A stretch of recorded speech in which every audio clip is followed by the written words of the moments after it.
Hi, everybody. Welcome to Kindo Town. I'm here with a very special guest, my dear friend, Chris Gentile. Chris is many things, but I would say, aside from being a very good friend of mine, he's someone whom I'm able to have very rare conversations with about very rare things that I'm particularly interested in, ranging from the nature of consciousness, the nature of existence, all things existential, basically anything under the umbrella of existentialism. I would say Chris and I really enjoy lifting the hood of that car and pretending like we know what we're talking about.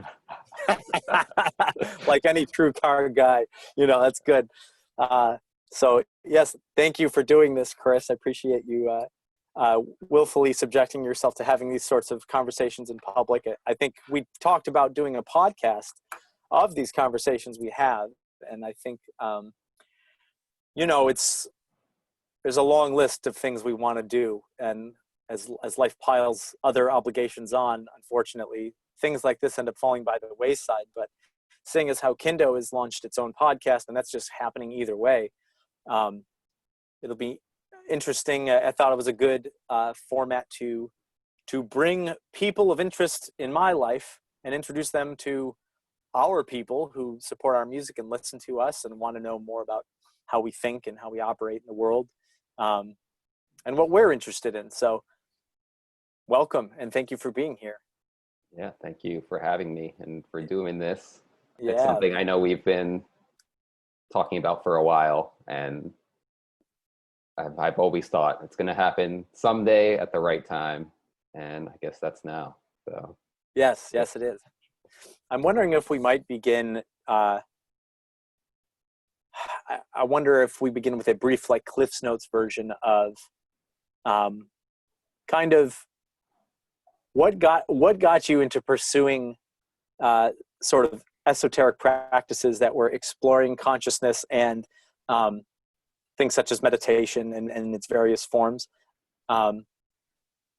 and basically, your the general arc of your story that brings you to today, in as however much depth or however little depth you wish, whatever you're feeling, but just something so people can kind of get a little bit of background on you. And we would have met maybe 8 to 9 years ago, I think. What were you doing 8 or 9 years ago? 8 or 9 years ago, I'd say I had already been a few years past that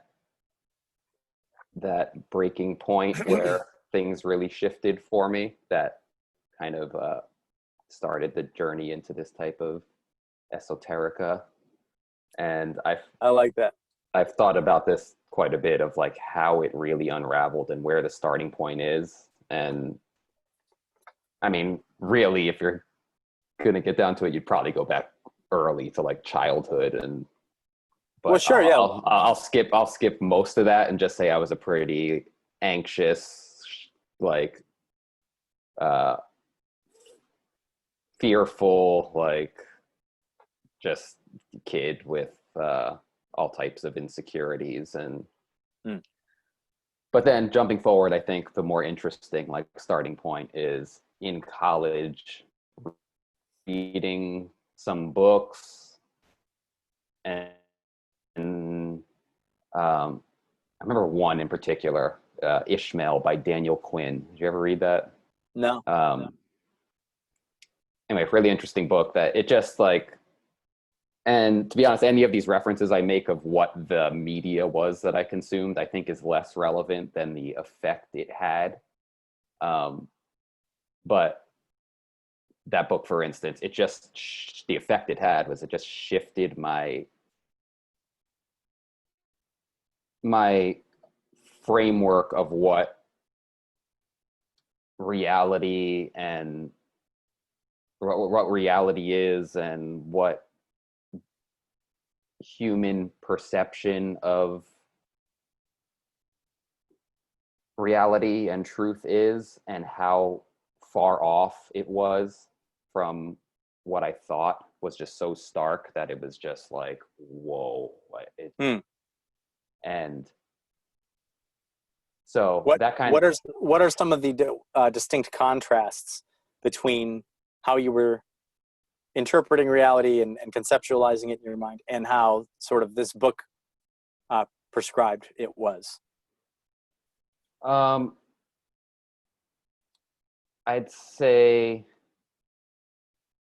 there just wasn't much of it. Was very things are as they seem, things are as they seem, and surface level reality is just as it is. And the thing is, I'm not even, these books and these other things I was consuming weren't even that esoteric, really. It was kind of just like human history and like slightly more thorough investigation into like the workings of politics and things like that. Hmm. And what I realized was, with some effort, it seems to be so much different than what everyone else thinks or accepts it as. And I feel like I'm speaking pretty vaguely here, but let me know That's if I okay. am. But, and again, whether or not what I'm reading or was watching was correct. Like, for example, I mentioned Ishmael. Another thing was like certain like uh, history books and documentaries about political corruption and ulterior motives with certain like economic schemes that were going on in the United States and elsewhere. And I was just like, if any of this is true, this is so mind-blowing and important that I need to bounce it off of like my friends and family and Yeah. people who I've spent my life talking to, and see what they think. Yeah. Would you And sorry, would you go on. say would you say it was like I think a lot of people might be able to remember their experience of kind of growing. It's kind of defining growing up in some essence, where the naivete of the worldview you're given by your parents, and to be fair to our parents, like it's not, it's by no means easy to communicate the sophistication of a worldview to a child, But so usually I think parents tend to give their children a little bit more of a watered down version anyways, but that's what we're running on. So, and then you're first exposed to, was it some of your early exposure to how much more potentially sophisticated reality actually could be, how many other variables and forces are at play than had even been considered, the world going from a more simple and seemingly understandable world to something beyond anything that a human could conceptualize. Um, but to be honest, I didn't even get that esoteric yet. This was Right. like, This is just like a gateway. yeah, this was just information, uh like how the government really works, something just like that, Yeah. and most people just don't have the time or interest to think about that kind of stuff. And Yeah. for whatever reason, I was interested, and it was like, so mine. And again, that was just one thing, the political aspects. Others were like uh interpretations of history and things like that. And but the more important thing was, I mentioned, so I started to speak to my family and friends about these things, and they just wouldn't even give me the time of day, really. Or like they would act like they are, and I could tell there's just like a blockage of like no real interest or incentive to really like download this information at all, or Hmm. give it its uh fair share of attention. How And old were you around this time?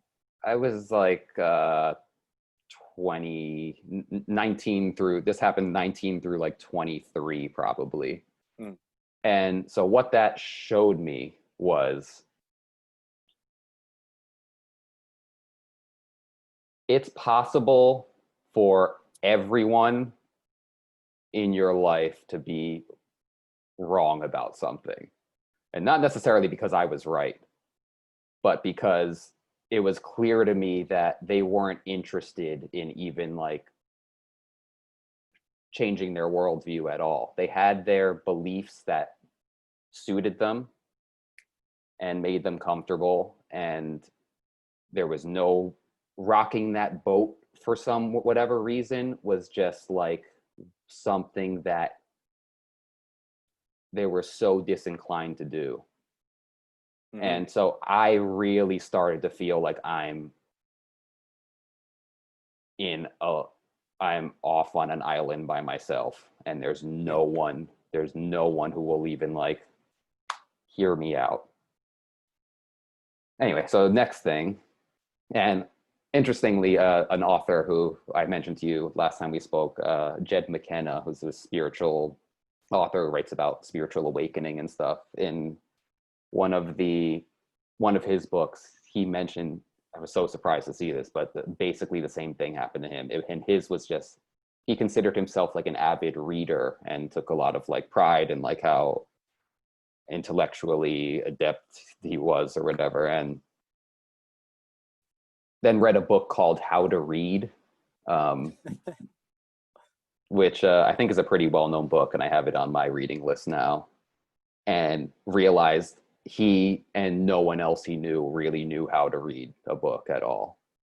And that's what his trigger was. Like, it's possible for everyone, even like the experts, to be completely like wrong about something. So anyway, that was the first thing. The next thing for me in my life was doing psychedelics, which just gave me a glimpse into what's possible to experience as a conscious being. And it's hard to even say beyond that what it did, but it at least gave me a peek into the possibilities there. Yeah. And then led to meditation, and I think that's actually a pretty common route for people. So I guess not too surprisingly is the kind of intro from at least the psychedelics to meditation part. I know I've heard just a number of stories now of people. It's almost like the way it happens, at least in the West, in the past like 50 years or so. People have an introductory glance with it's pharmacologically induced, and then they're off to the races of how to get there without it. Yeah. Well, that makes sense in a culture that generally seems disinterested in the exploration of conscious experience. In the West, we are, we're quicker to just explain it away with philosophy, theology, and, all the other ologies that build our beliefs about what the world is, what we are in relation to it.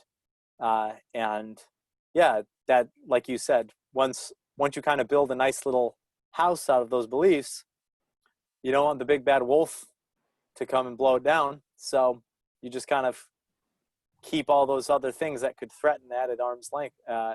And I suppose the psychedelic experience is, well, like lots of lots of experiences of perception. Once you open that door, you can't close it. You can't unexperience something. Even as we experience trauma through life and try to repress experiences, we still experience it, and that trauma persists.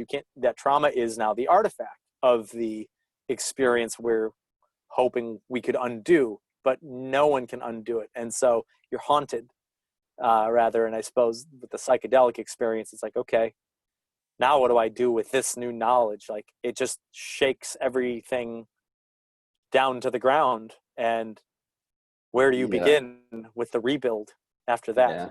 I sometimes see it as like consciousness sees its true nature and it like won't stop until it now just like Yeah, stabilizes that. that's so interesting, man. No, that's very cool. So how old are we now? Like, we begin this journey into meditation. Yeah, so I'd say the psychedelic thing happened around the same age, like 21, 22 type of thing. And then there was about about there were about 5 years of like trying to, I graduated college and then tried to like be a person in the world like everyone else. And just the unfulfillment and anxiety and depression was just accumulated and just got so extreme. And I tried everything to ail it or escape it, from uh everything: diet, Yeah. exercise, fasting, weed, alcohol. Tried psychedelics again because they seemed to be give me some profound insight years before, but it was no longer the path for me. It was like Mm. it was I needed something else. And I remember seeing a friend meditating. It piqued my interest. I tried it a few times, and I was lucky enough to have an experience I don't think a lot of people have, that after like 10 minutes, I would be in an absolute like dream state. Like the shift in my consciousness was so profound. I think it was because I was just so anxious, and that sitting still and breathing was so drastically different for me, Mm. that, and I'm talking about just for like the 10 minutes after, I'd be like just like high, and it wouldn't last long. I'd be back to my anxious self, and then I literally got addicted to it for several years, where I'd tell you mid conversation right now, like I'd have to go to the bathroom, and I'd just like sit in there for, I do this in public places. Like it was by every definition an Mm. addiction. Um, and then that high started wearing off, and it was just like this thing I was doing that was kind of working, but like not really. And then I felt like I needed something else, and I became lost again. And then I had this epiphany one night to go to Thailand, which was, I don't know, I was 29 now. Yeah. Um, so I kind of started meditating around 25. It was working, but then it stopped. And then when I was 29, went to Thailand. Didn't really know why, but ended up at a meditation retreat there, where I did an intensive, uh, like 23-day retreat at a monastery, and like somewhere between like 11 and 13 days in, had like a absolute breakthrough. That, and I don't mean that like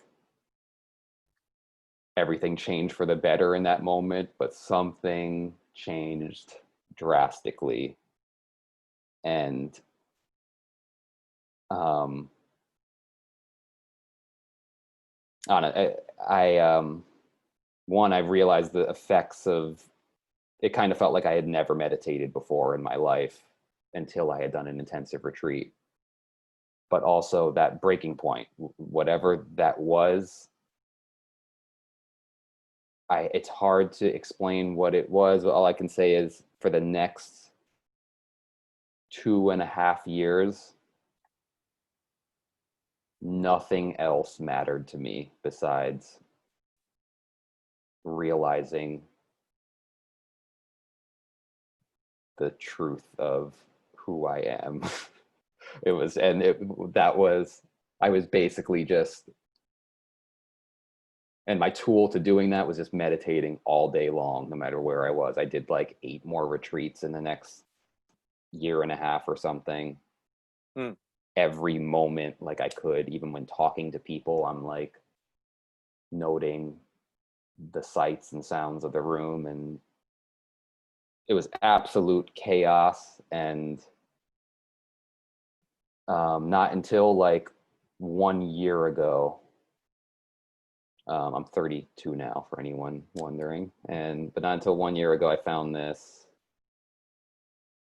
book, again, by that author Jed McKenna. I read one of his books, and then I read the second, and in the second he explained a certain type of awakening process that was exactly what I experienced. So I've met a lot of people on the spiritual path, at meditation retreats, people like yourself, and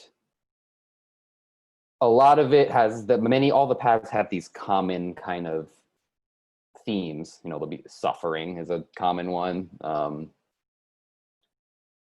but many people tend to be able to like hold a job, have periods of like joy, and then just like practice their meditation or yoga or whatever on the side, do some retreats, and they kind of just year after year they just like chip away.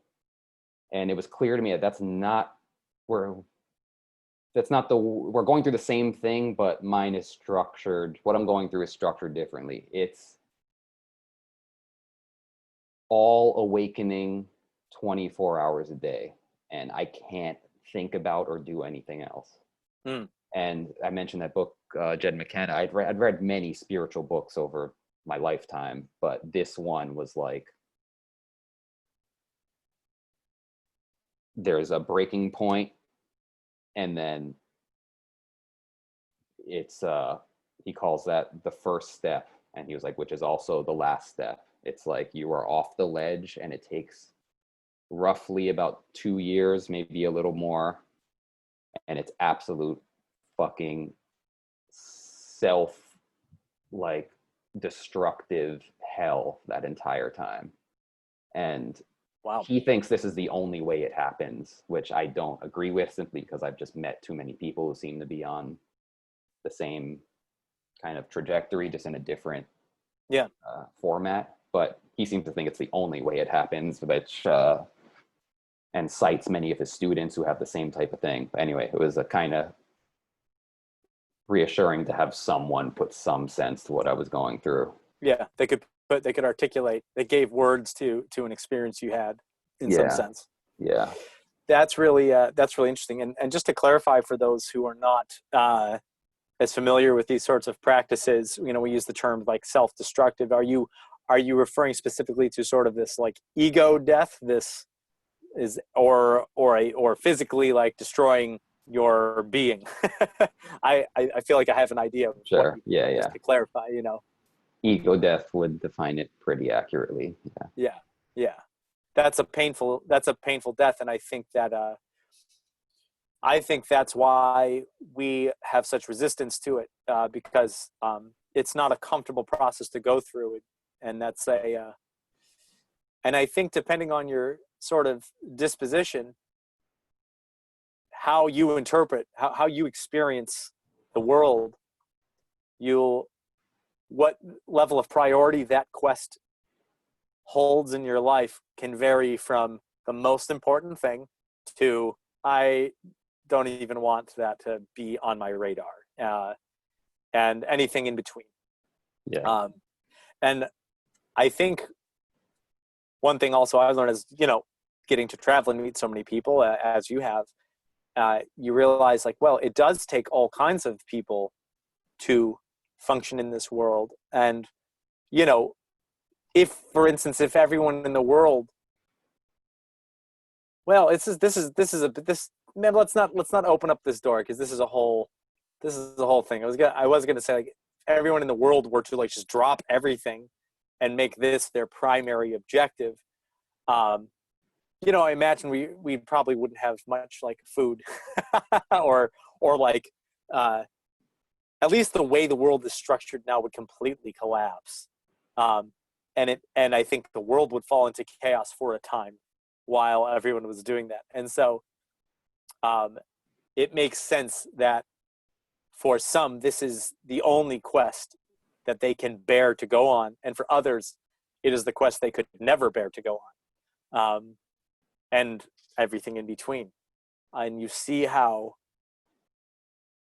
I don't know, I'm interested in, I relate so much to your experience.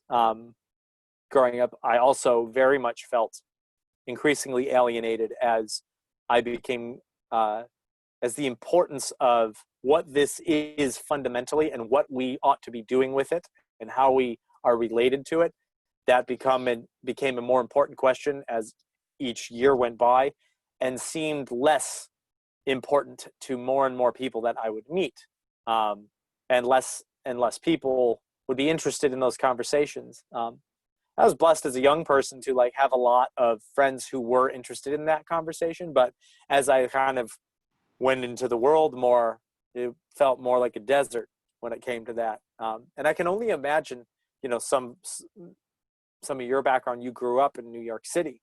In the 10 years that I've lived here, I can barely over exaggerate the difference in electricity, in the strength of the cultural current that a city like this can impose on an individual, as opposed to the current of a slower paced culture elsewhere in America, much less other places in the world that are far less fast paced and far less obsessed with productivity and output. You know,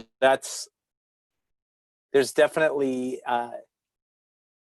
this pandemic has definitely amplified, just because we paused everything, it's amplified the differences between what the extremes of what existence can be, going from being in the rat race and just hustling, trying to keep up with the current that's around us, and that current being shut down definitively, and then you're just sitting with yourself with nowhere to go, with nothing to do. That really like made such a big impact on me just in these past months. I mean, I fell into deep depression, and you know, the phrase that kept coming to me was like, oh, I've been living my life like a lunatic, like a madman for the past however many years, and just increasingly so as the years go by. And meanwhile, I'm in ways like I do yoga every day, I'm meditating every day, and engaging in these practices, but not in a fully immersive and not in a fully committed way that you did. You know, it was kind of having my heaven and my hell together, and it seemed like it was helping, and I think it was helping, and I'm so grateful that I continued to do that. But it really did take a world event to really reveal, like, I think our society is deeply inhumane and has become increasingly horrible to humans. The things that are expected of people, that, you know, misery is just something everyone gets paid for, and so drink your cup of it. That's your duty, you know, and that kind of thing. And what emerges from not doing is what is truly valuable in this life, you know, that is ultimately vaporous. And that's been transformative for me. And, you know, you and I in our last conversation started getting into some of the ways that I have begun exploring that. But I suppose that generally catches us up to, it's a Cliff's Notes version of bringing us to present day. I feel like our fans have a slight idea of my journey as it's often chronicled in my lyrics that I've written over the past like 10 to 15 years in the band. And even as I read them, you know, it's like, wow, I didn't expect that they would serve this purpose years beyond them being written, that they would be a mirror reflecting back to me like, this is how you thought of the world and how you related to it and how that changed over the years. And that's really interesting. So yeah, it's, and I want to interject as well, just for those listening, if you're interested in this sort of journey that Chris has been talking about and his personal journey, he has a podcast that, is it public now? No, not yet. Released? He has a podcast that is going to be coming out. Did you settle on the title? The Magic Robot. The Magic Robot. It is really, really interesting. Chris goes into greater detail, chronicling his experience and his journey into exploring consciousness and what the point and meaning of all of this could be. And I definitely recommend it if you are interested in hearing a really fascinating story and perspective. So check that out when it comes out. I'll make sure to put a link to where maybe people can find that. So that'll be cool. Yeah. All right. So now we're kind of we're more or less up to speed with a very diet synopsis on where Chris started and where Chris is now. How are you tonight, man? What the heck's going on? I'm good, man. I'm in a big house in Rhode Island alone, near a beach, which is nice. I've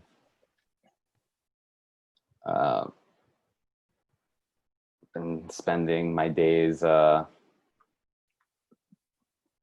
remember this was something we talked about years ago,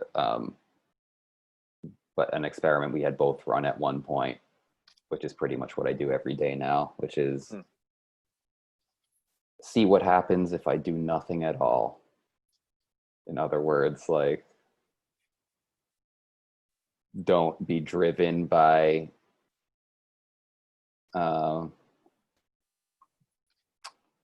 see how I can put this. I guess once you start to recognize the kind of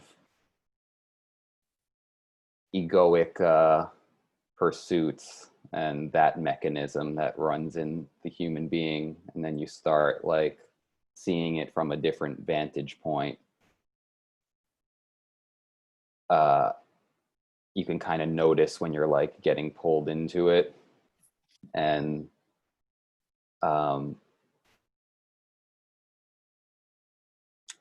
there's a challenge at first that comes with this, that you kind of think what am I going to do if I don't listen to that? Am I just going to sit here all day and never move? Am I going to get out of bed? Am I going to feed myself? Am I going to just walk into the street? And it might be different for everyone, but you'll probably still stay alive and end up feeding yourself at some point. And it's interesting. It's I almost see it as this unnecessary layer of this unnecessary layer on top of what's already happening, that it's just unnecessary. It's we think we need it to feed ourselves and to function in the world. And you're saying that sort of that feeling of, oh, I should. Exactly. I should this, I should that. I should fill out this thing. Oh, I should. Now, let me ask you this. We are here to we are navigating this world that we live in, right? And we're in a society, and the society has a structure more or less. And there's all kinds of practical things to do throughout the course of our lives that for instance, going to the store or planning what you might eat, because you've got plans, for instance, right? The concept of planning. Is there a place for that in this sort of pursuit of pure like conscious expression that more or less you're experimenting with? Is there a place for planning? Is it ever just naturally come up? Not from this like devil poking you, but from it just kind of arises like, oh, I think I'll plan, we planned this talk, for instance, like, oh, I think I'll plan a talk with Joe, or I think I'll plan a trip to go do this. Or as part of the experiment, suspending all manifestations of that for the sake to just see what is the body and what is consciousness going to do when it is completely freed from any external like societal structural impositions on it. I'd say you'll still function and make plans. They may not be what you originally thought or hoped they would be. For example, like the life I imagined for myself 10 years ago is so far from, what I have now. You may, the desires of your ego are not necessarily the same ones that will hold up through this transformation. But for the most part, you definitely still function. Like I mentioned, like this being akin to like an unnecessary layer happening on top of what's already happening. I remember years ago, I was brushing my teeth with an electric toothbrush, and I'm also like rigorously like moving it. And I remember my girlfriend at the time was like, you don't have to do that. Like it's like electrically moving already. And that's a great analogy, I think, to to what this like layer of egoic identification kind of unnecessarily adds to existence. But the weird thing that eventually happens is, so first there's like this, you're all ego and there's no awareness of anything outside of it. And then you like peak above it and you're like, oh, I'm something much bigger and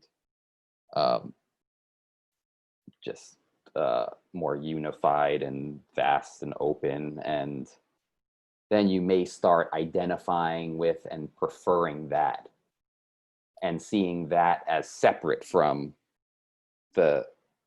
something different. And then both kind of start to like integrate. And that's kind of the really trippy end game of it all. It's like the non-duality between the two, but it takes this like breaking apart before it kind of like, you're like, oh, it doesn't, I can make plans without really analyzing if it's from this part of that part, because it's all consciousness and it's all, you know what I mean? Yeah, I think I know what you mean. You kind of, well, it's like maybe it's, I don't know. I'm gonna jump off the springboard here of like cooking as an analogy. You'll eat a delicious meal that you haven't cooked, and the meal is an integration essentially of a lot of different elements that produces this delicious experience that you have. And everyone loves that delicious experience. But how to produce it, that is a mystery to many people who are less interested in the culinary arts. And if you're getting into the culinary arts, part of that study is to learn how to distinguish between various ingredients and various properties of various ingredients and the chemical processes that happen when you apply heat or duration of heat and moisture, dryness, acid, salts, like lipids. All these elements require a deliberate exploration to understand and distinguish their separateness so that you can develop an understanding of how they work together and essentially become this unified, delicious experience. It's very difficult to cook a delicious, well, to cook that delicious meal if you don't know what ingredients to put in it or what order to throw them in or how they behave with each other. If your conception was just, oh, this delicious food, it's all just food and eating. If that's how simple and your understanding is of your eating experience, well, you'll be seeking that delicious experience, but not sure what produces it and how you might go and produce it yourself. Like maybe once you can learn to cook for yourself in some sense, this is a clumsy analogy, admittedly. There's people, I have plenty of friends who just don't like cooking, but they like eating a delicious meal. You know what I mean? Mm-hmm. And I feel like the exploration of consciousness is like analogous to, I love eating delicious meals. In fact, I only want to eat delicious meals.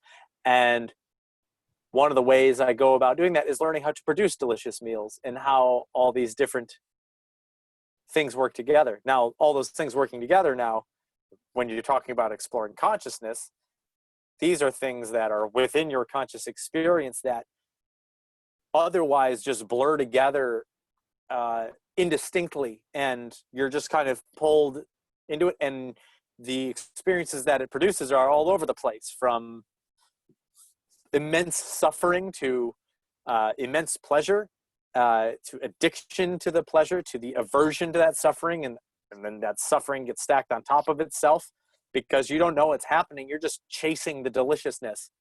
And for some reason, that actually produces more pain and less deliciousness. And you don't understand why. And unless you're willing to lift that hood up and really take an interest in what this is and how this cocktail of sensation and sensory input, what is it? The 5 gates, the seeing, hearing, smelling, touching, tasting, feeling. Was that 6 gates? Anyways, if you're not interested in that, you will most likely produce not great meals, not great eating experiences for yourself for the duration of your life. And they may increasingly get worse as you experience more trauma in a pursuit to fulfill the delicious experience. It's like people who don't know how to cook, if you just decide, you know what, I'm just going to cook a delicious meal, I don't need to learn about it, you just start throwing stuff in a pan, you're most likely going to produce a very dubious and unfortunate result. And then as you go to taste it, you're going to be, it's not going to be nice, and you're going to be frustrated. I don't know. This is falling apart, but I hope it does, and it actually it kind of sparks a something I've been thinking about often, that of how possible it is to live a happy life without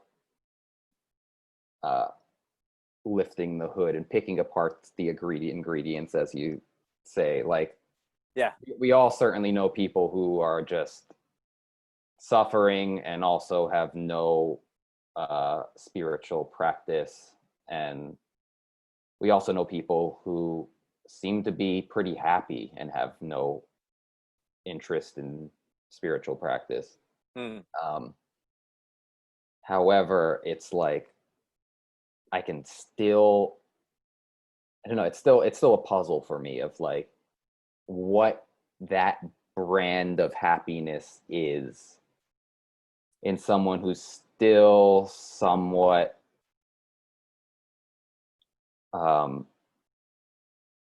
ego identified, or just any of this language about like higher kind of states of consciousness is just so foreign to them, and yet they can still seem to have pretty enjoyable, even perhaps often even more enjoyable of a life experience than I am. But it's still like this kind of ride of one way I view it, and I'm curious what you think about this, is like, so we have this like life energy running through us, right? And a lot of it to me is like, is very, it's it can be kind of like a roller coaster with fear and being a very common kind of engine that's like running the roller coaster. But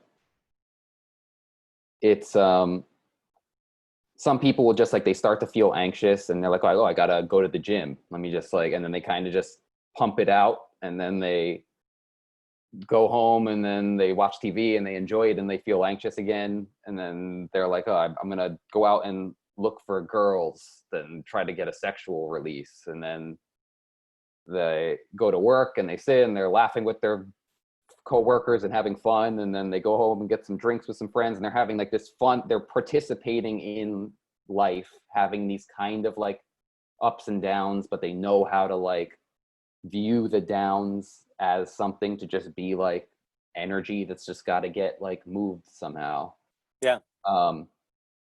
That to I can't really the reason it confuses me is because when I was living like that, it was so suffocating and difficult to live like that. I was just like, I can't be subject to just this energy all the time, and like these mood swings, and like I don't want to need to go to the gym. Like, I'm fine going to the gym if it like, you know, when I want to and it really works and I feel great, but I don't want to like need it, you know? And I don't want to like eat the wrong thing and then feel like shit, and I thought I ate the right thing and now I'm just like, and then I have like a sexual urge and I don't have the motivation to find a mate or like to release it, and then I'm just stuck with like the energy still. It was just too much for me.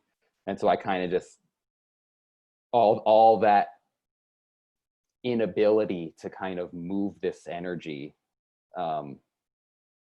it just got like stuck and kind of manifested as like overactive mind and like kind of dysfunctional sexual energy. And a lot of this relates to, I think, creative and sexual energy is a very closely knit and thing. Interesting. But anyway, it was just, so it's something that I could not live with and learn to transcend. Honestly, my inability to live with it was absolutely essential to my like having to find a way to still live without being subject to that. Yeah. It's literally like, it was survival for me. Yeah. Something that comes oh, sorry, go ahead. Sorry. No, I was just gonna end by saying, but I'm just curious how other people kind of like what that kind of type of happiness is like, and if it really is happiness, you know what I mean? Yeah. So yeah, the thought that comes to mind is, as far as we can conceptualize what produces different conscious states, this is a very like, kind of like limited, you know, again, we're in the realm of like trying to describe this, right? Each person is wired differently in the architecture of their mind and how their senses are plugged into their mind, and what conscious experience that produces for each person, I think can vary so greatly, and it can produce different hierarchies, I think, in different people, for, you know, and I think this is evident when you see like just certain things are just intrinsically more valuable and important to some people than they are to others. You know, I love cooking and I love food. I've met people who not very passionate about food. Like, they'll eat a delicious thing and like, oh, that was really good.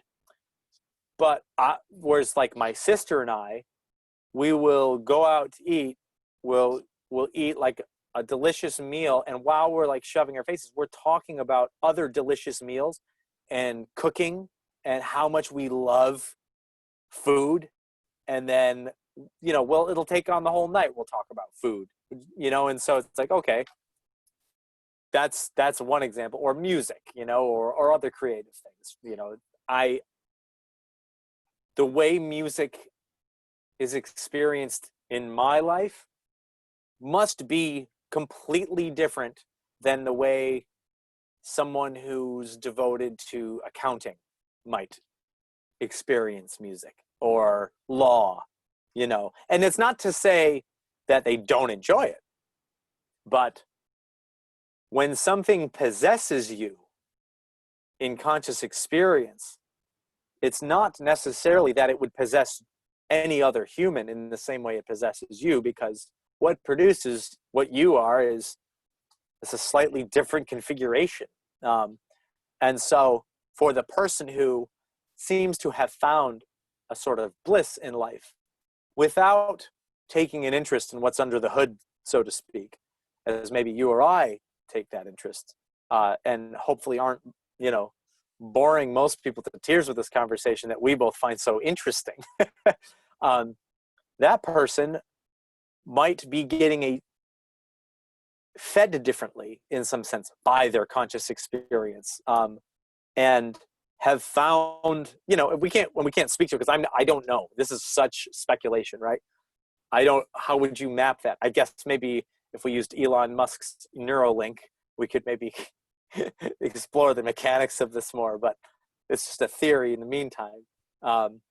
Yeah, and that person might not even have an interest in articulating what that bliss is, or maybe they just have such a succinct understanding of it that they'll describe it in a few words, and it hits you in ways like, that makes sense, but I don't experientially know what that is. Like, I could understand how this life is a much more simple,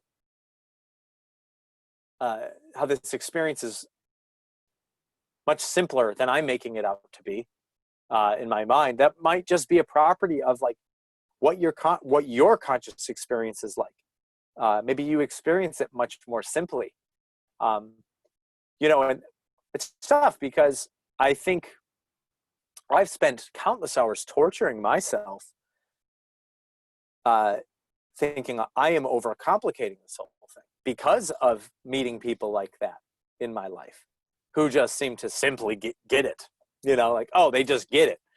And here I am just agonizing, making myself miserable, contorting my mind and myself in so many different ways in pursuit of that simple thing. And if I just wasn't such a damn idiot, I could grasp it, you know, like that kind of frustration that can emerge in the pursuit. You know, I have to take a pause and be like, well, you like trying to understand and break your conscious experience up into as many little bits as possible that can be organized and then articulated in some form. I like that. Ultimately, I think that's the operating principle. That's a primary operating principle that would define my conscious experience, and would suggest similarly for yourself. And yeah, like you and I could have an interaction with someone or have an experience and really just spend forever talking about it in many different ways, cutting it up to lots of different pieces with our minds so as to reverse engineer meaning and bliss, whereas another person just experiences the meaning and bliss in some kind of perpetual flow state without an intellectual understanding of what's happening. But it's not necessary. They're just experiencing it and having that. Now that's a theory, and you know, it's just as well that that person may just have a certain degree of naivete, and might be forever darkened by a malevolent experience waiting for them around the corner that they just haven't met yet. That's just as possible, you know. So it's like, or anything in between. So it's a lot of stabbing in the dark here. Does that make sense? Yeah, parts of it do. But one of the things that I think I see differently is I wouldn't categorize their experience as just getting it and being in some sort of flow state, as you said, especially the getting it Sure. part. Sure. Yeah. I think this goes back to what I was saying before when I mentioned the kind of start of my spiritual journey being like having an exposure to information that seemed true to me and then running it by people and seeing that they had no interest in shifting from their belief system. So those are the same people I think that we're talking about now. These are people who have beliefs that are almost certainly false. They're just comfortable with them though. So the way I can simply kind of describe my current perspective of these people and what's going on there is I think it's possible that they are genuinely like living a pretty like happy existence. However, it is definitely not one that's aligned with truth. And I think like with like a capital T, like this sort of yeah, fundamental, this sort of how deep does the bedrock go, and a commitment to the pursuit of that, no matter what may come. Yes, because it's such a brutal process, honestly, to have that wiring of just like a truth seeker that like because your beliefs are like they're your identity. They're And a security blanket. They're security blanket. Yeah. And the second you start taking like a scalpel to them, it's like you are shedding your parts of your identity. But if you kind of like your identity and you like your beliefs, you have no reason to do that. Yeah. And If you're not suffering intrinsically, if you're not suffering enough to want to change it, why would you? exactly. But I want to just clarify again that I think there's a connotation that truth has this positive ring to it, and like maybe it does, but I'm not totally convinced of it, because again, I think their existence is less true, but not necessarily less or in any other sense than it's a lie. It might be a beautiful, fun lie that they're going on about that's perhaps better than any that people who are more realized are having in their existence. But that's kind of where I stand on it. It's very well maybe a happy existence and one that's better than many others, but is not a true one.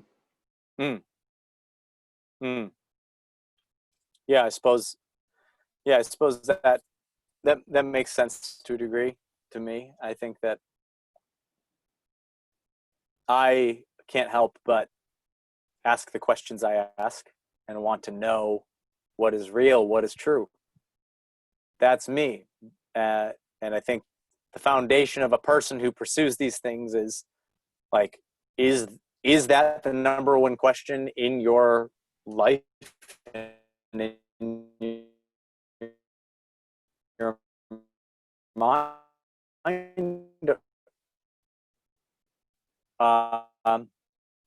Or is it art? And I think it's a brutal process. Yeah, you know what? I'm gonna seek truth no matter what. It's like, yeah, well, you're walking into uncharted waters once you do that. It's a lonely journey. It really is lonely, and and while you're on it, you're not sure that it's even for the better. Yeah, exactly. You know what I mean? It's just the loneliness too is like a major part, because a major part of like not seeking it is like you get to be a part of you get to be a part of the group still. And you know, anyway, I cut you off. What were you going to say? No, that's okay. Well, I think like to kind of bring this to some of the ways that I suppose my own journey has, some of the brighter sides of my own journey, at least, in all of this, is love seems to be an important fundamental truth ingredient in this experience. Any opportunity that I've had to express or receive love in my life, it's felt deeply true. It's felt beyond explanation. You know, I mean, all the things we're talking about and the ways we're conceptualizing all these things still operate in the limited realm of human intellect, right? Like, so the words we're saying are not the truth. It's more just sort of, we're just trying to describe what the road to truth might look like or feel like, but there's no way you can communicate that to another person and have them understand what you mean if they themselves haven't experienced similar things or gone on that journey themselves. And I think similarly, the aspect of love,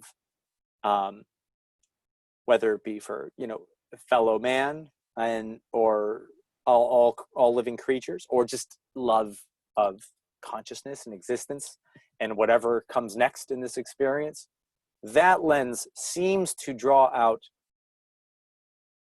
the best, not the easiest, not an easy truth, but the best, most fulfilling, meaningful truth in life. And it's often also the hardest, because it is very easy to become cynical.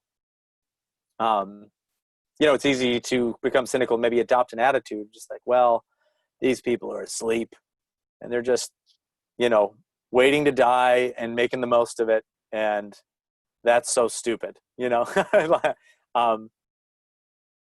But as much as that temptation may be there to think that way, I don't think that's true. I don't experience that as true. And especially how I perceive other people, you know, like when I see other people, like consciousness itself is just a fundamental, unknowable miracle, is a miracle. It's inexplicable. So everything in it, including all the people you experience in it, are an extension of this impossible miracle that just seems to be persisting and changing, and we don't know where it's going. And viewing it through that lens, for me,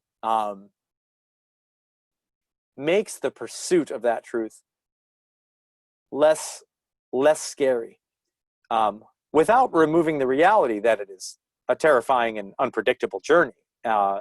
And there are many elements to this journey that will shake you to your core and to your bones, even if that is, I'm not talking about rose-colored glasses, you know, I'm talking about, I suppose, running the experiment that this is fundamentally somehow good because it is, simply because it is. And through that lens, allowing oneself to surrender fully to it, trusting that it is good, even if it's painful and horrible sometimes, even if it produces loneliness and suffering at times. If one operates as though, so be it, it is good, better to be than not to be, then the best possible outcomes and the best, almost like the best things could happen that way. That seems to affect things, because you could also be on the pursuit for truth and fall into that sort of nihilism, because there's plenty to be nihilistic about, and there's plenty to be disillusioned about. I suppose that's why the hierarchy of like our minds just trying to make sense of what this is deciding that they ultimately, this interpretation is the highest interpretation possible, and therefore this interpretation says it's not good. This is miserable. Therefore, none of this is good. I'm just here writing it out, and it's horrible. It's miserable, and in that case, the truth is horrible. But yeah, am I making sense? Like contrasting between sort of the attitude and the posture with which we approach this journey matters so much as to what the outcome could be, in some sense. For sure. And yeah, I mean, like that kind of mental state that you just demonstrated of like one of this being horrible and is kind of what often leads one to explore truth in the way that we are. And if that isn't your mental state, again, like you may not be inclined to pursue anything different, you know. But I also think you basically touched on the only real truth there is, which is like, I think you said it a few times just now, of just like consciousness being this mysterious, ever-changing thing. And putting a period there really, I think, is where truth ends. And obviously a ton of things can come up in consciousness, and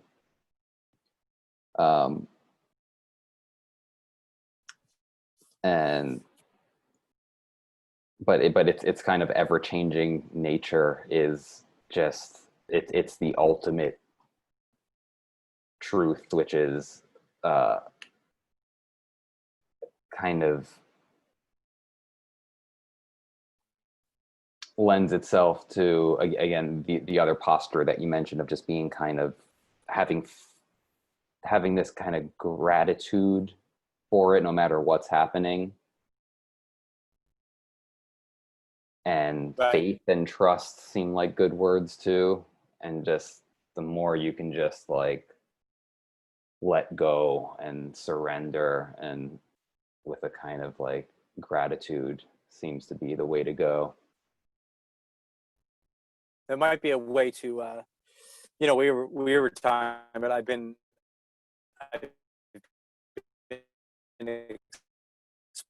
exploring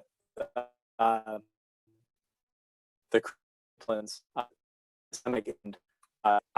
Looks like in actual practice is essentially if we're going to define God as the fundamental, unfathomable, unpredictable, yet awesome fundamental reality that manifests in every moment and beyond, that is also timeless, beyond human perception. That kind of concept of that unknowable bedrock of what reality is. Part of that description is an admission that you can't go beyond a certain point of knowledge with it, and you just have to accept it for what it is as it comes. That is almost, to me, a more, a different definition, but describing the same thing as a faith in God. Sure. And again, like, I know God is such a tough word because so many religious traditions will take that word and they'll personify it into a deity with a personality, or put a face to it, or, oh, God is a person. It's like, well, you might use a person analogy when talking about God to help you better understand the nature of reality, but it is by no means a person, not in any sense that, like, not in actual reality. Rather, we speak of it as that, or, how I only pick on that particular manifestation because I come from a Judeo-Christian background, and often that is kind of God is often spoken of as a person, as a child, or God's mad at you, or God is happy with you, God blesses you, God, that's how it's used in language. But I would like to make sure I'm distinguishing what I mean when I say God is much more than any of that, beyond all of that. That I think that God, the person God, I would use a lowercase g, and the God I'm talking about is the uppercase G God that no one can know, unfathomable. It brings to mind, there's this, have you ever read the Chronicles of Narnia? No. So C.S. Lewis was a Christian thinker and a brilliant writer, and used storytelling to kind of give imagery and give a sense of this sort of deeper divine reality. And I'm going to butcher this quote, but he's describing Aslan as kind of the representation of God. He's a lion. He's the lion in Narnia who is the king, who's the ultimate ruler. And these kids kind of fall. Do you know the general premise of the story? Have you seen the movies at all? No. That's all right. They're really interesting. I'd be interested to watch them with you. I haven't watched them in forever, and we could go on and talk about them and the spiritual parallels. It's very meta. Anyways, and these kids have not met Aslan, but they're being told by one of the creatures of the land they're going to go meet him, but they know he's a lion. Oh, is he a tame lion? And I can't remember this character's name. Says, oh, he most certainly is not tame. He's very wild, but he's good. And I think that's a really beautiful image of ultimate reality. It's like this lion. It can eat you up and destroy you in a second. It's wild and unpredictable. It is not tame. It's not conceivable, but it's good. And I like that, Yeah. And so that's cool, man. Yeah, that's really, that's fun. I love connecting. I love just finding different words to describe, and I think that's beautiful. I think that kind of imagery and those kinds of concepts to talk about God are beautiful and very functional.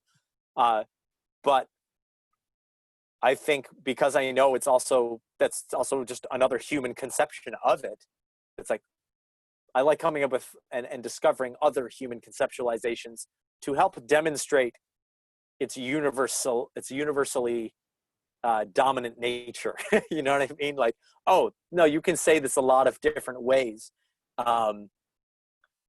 and people can experience, but the actual experience of God is fundamentally the same for everyone. How we describe it and understand it differs. The words we use, the concepts we use differ wildly. But ultimately, what we're all trying to get to the same thing when we're talking about the pursuit of truth with a capital T. It's just all these wild, gnarly roads we take along the way, and which stories and roads resonate with us and shine the most light for us in our experience, and guide us the most faithfully, give us the least amount of hangups in our pursuit as well. Yeah. And no, it's really interesting to hear all the different traditions and language used to describe very similar experiences. One of the things I love about studying with Shinzen, which is referring to Shinzen Young for anyone listening, who's a meditation teacher I've studied with for a number of Google years. him. Google him. He's really well educated in kind of the history of contemplative traditions and even religious ones, and has just taught me so much about the universality of these experiences and even the practices, the kind of similar mean, similar like meditation techniques are like discovered and rediscovered over time by cultures that had no contact with each other. And yeah, it's fascinating. And even religious ones. He kind of informed me of how many religions, especially in the early days, had like contemplative practices, and kind of used more of the their language was often different, but it was clearly describing the same thing. Mm-hmm. And yeah, that's one of the interesting things about our conversations too, is like I tend to use more of I guess you could say like language from Buddhist like traditions, and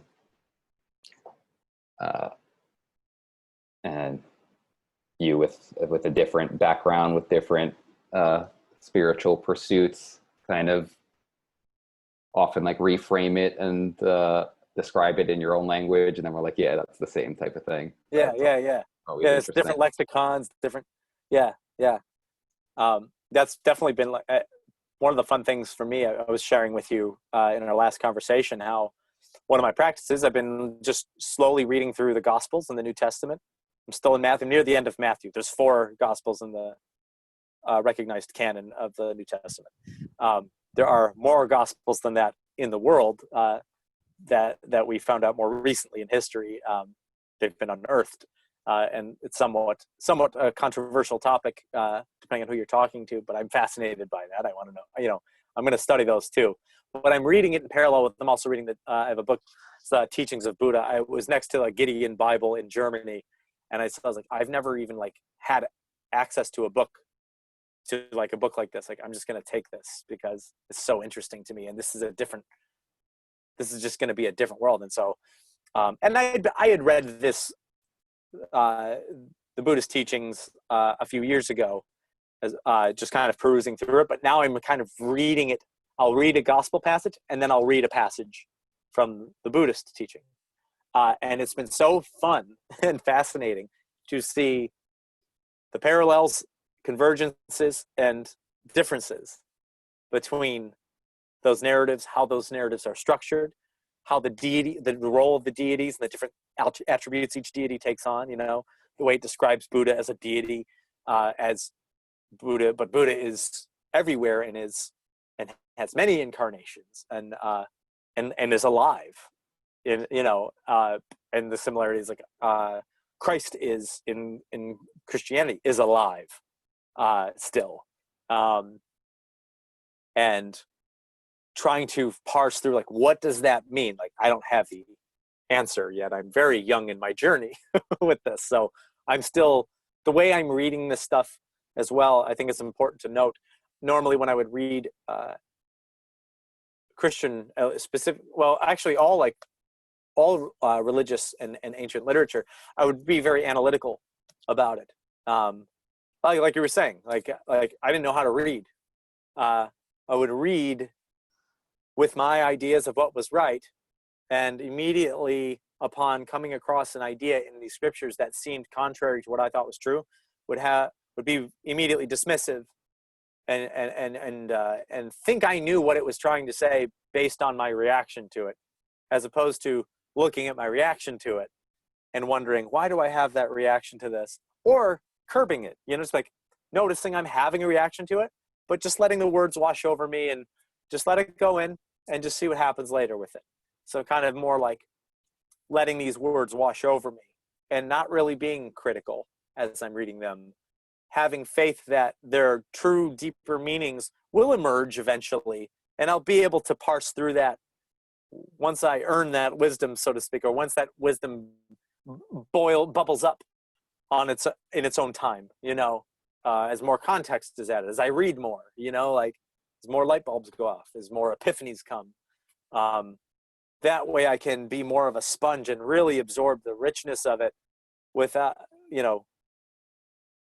just like, funneling it all through my little like limited belief system I already have. It's like, oh, that doesn't fit in there. It's not coming in, Instead of that, it's just like, well, I don't really know what to do with that, but it's there now. I've noted that I don't know what to do with it, or that I had this reaction, but I'm just going to kind of I don't need this to be right or wrong. I just want to know it, because these are the two of the most popular religious traditions, or the derivatives of two of the most popular religious traditions in our known world.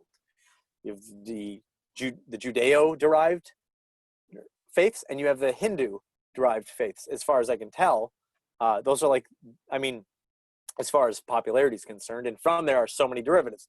Buddhism was a derivative of Hinduism, Christianity and Islam, derivatives of Judaism.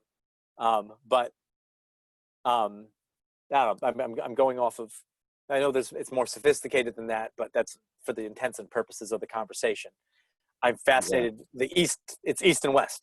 Judeo is Western, and Hindi, East. Yeah. Yeah, it's really interesting. Sorry, go on.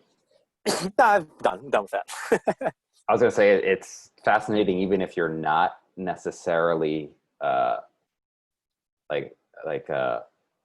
interested in these topics spiritually. It's like they're so woven into the fabric of humanity that they influence like probably just almost everything that came after. So even if you're an academic, I feel like reading these canonical texts that, you know, have so much influence over the minds of man over millennia.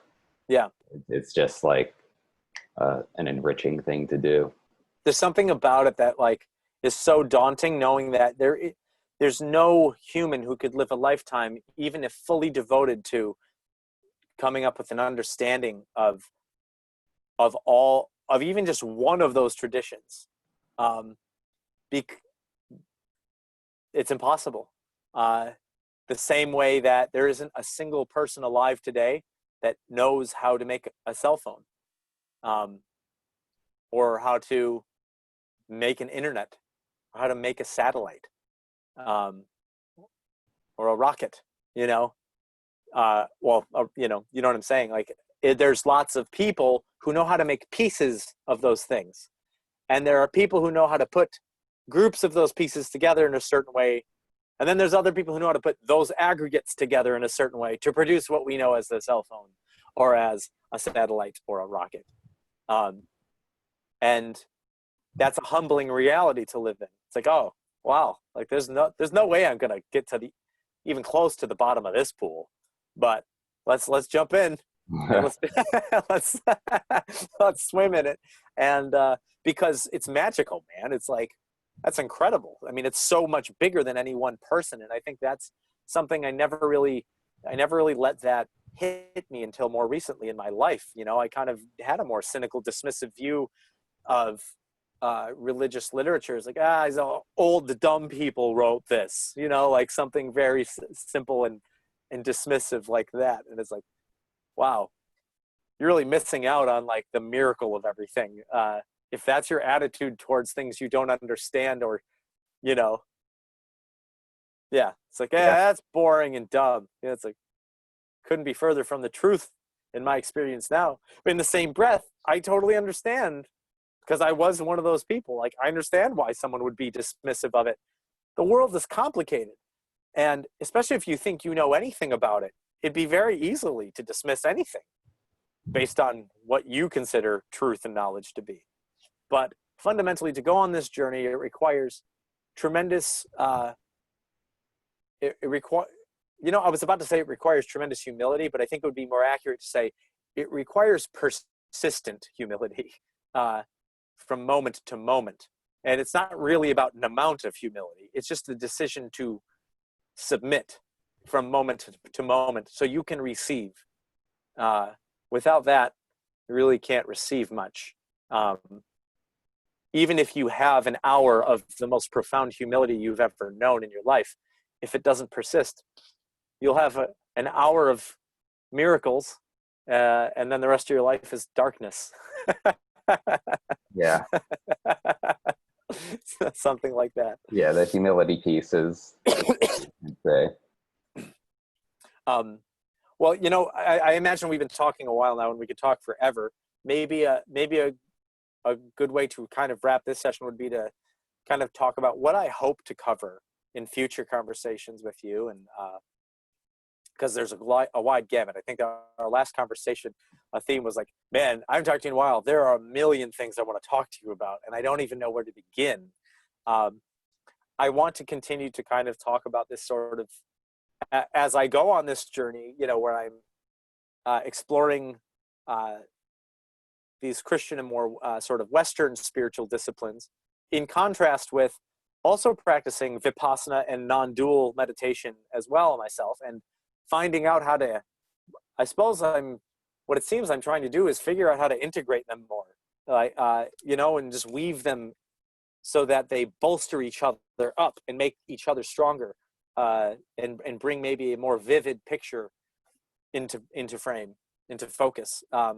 And you're such a like-minded individual. I think it's so helpful for me to talk to you about it. It helps me understand what the hell I'm doing in any, a little bit. So that's one thing I want to kind of continue to explore in future conversations.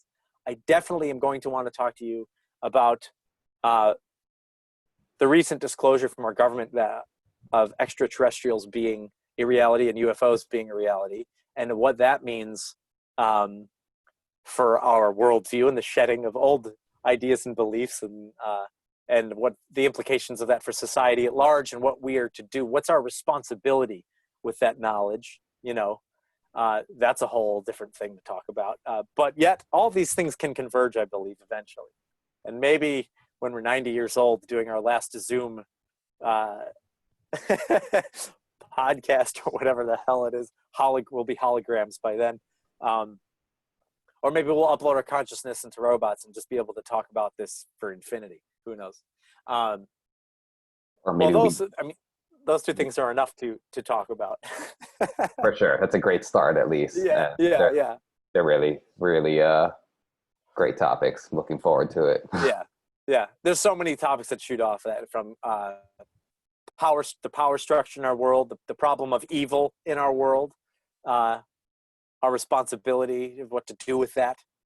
There's so many things that I want to talk about and dig into, all under the umbrella of existentialism. And what did you say, esoterica?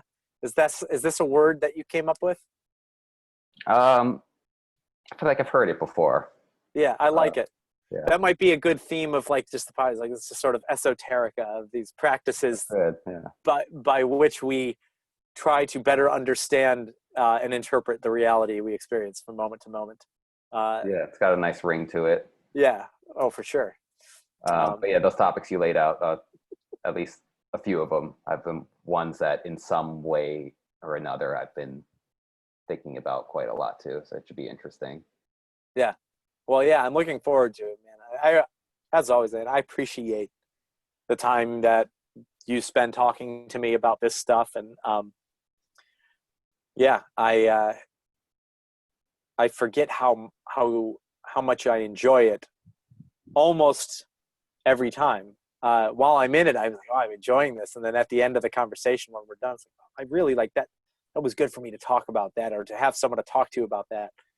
And then we'll talk a week later, but I'll have the same feeling after the conversation, just like, oh, wow, I forgot how much I like that. It's like, how do you forget that? Yeah. I especially had it last time, because we hadn't talked in a while. And it was like pressure building up in me to just connect with you and unravel some things. So, and I think naturally, because this is sort of the first time we've decided to bring this conversation into a medium where other people could peer in on it.